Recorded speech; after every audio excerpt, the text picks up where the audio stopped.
Hey, I wanted to share with you one of the number one things you should be looking for in a dating partner, and it's this. Are they an expert lie detector? You weren't expecting that, were you? So what do I mean by expert lie detector? Well, I'm talking about the thoughts in their head. Are they able to detect the lies that the enemy is telling them about themselves, about you and the relationship, and about others around them?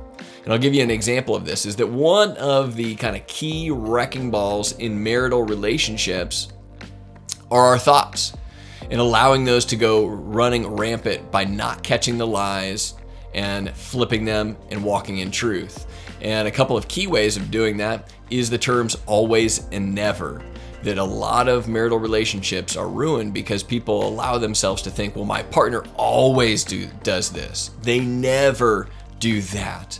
And it becomes this all-encompassing global attribution about their partner, when in reality, nobody always does one thing or never does another thing.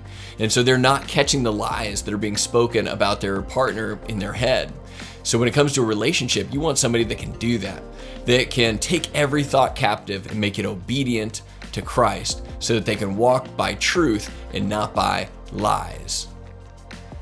One of the top complaints that I hear from Christian singles and daters that I work with is that they say that, you know what's easy? Is finding somebody to date that has a Christian profile. You know what's hard? Is finding somebody to date that has a Christian lifestyle.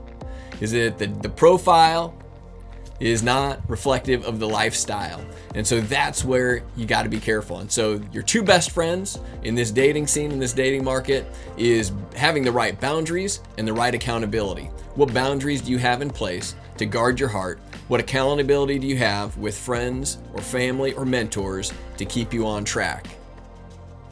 One of the very first questions you need to ask yourself when it comes to a potential dating partner is this: are they available? Not just are they physically available, like are they single, but are they emotionally available? Because there are a whole host of reasons why somebody might be emotionally unavailable. They could be hung up on a past boyfriend or girlfriend. They still could be stuck emotionally connected to this person that they're in the friend zone with for years. They could be having unresolved anger issues or unresolved family of origin divorce-related issues. For a variety of reasons, this person could be emotionally unavailable without the proper ability to have full and necessary emotional connection and a willingness to commit. One of the best questions I've ever been asked about dating relationships was a student that asked me, how do I know if I'm ready to date? And to be totally honest, I was blown away and impressed that she even thought to ask that question, because it's a question so few people even stop to contemplate before engaging in relationships. And it made me think of this quote from Dan Mohler, who said, are you in a healthy enough place to engage in relationships out of the fullness of your life? Or will you end up engaging in relationships out of the emptiness in your life? Because let's be honest, the vast majority of people out on these dating apps are there dating out of the emptiness in their life rather than out of the fullness. They end up being a drain rather than a fountain. And that's a big question. The other thing to think about is this quote from Les and Leslie Parrott. And it's right here, and I'm totally going to read it.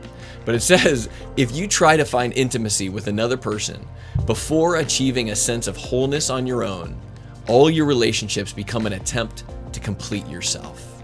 Hey, as a thank you for watching, liking, and subscribing, we got a free download just for you with a link in the description below. It's our 5 keys to successful dating cheat sheet. You're not going to want to miss these 5 critical components to attracting, dating, and marrying a godly spouse. So enjoy, God bless, and we'll see you in the next video.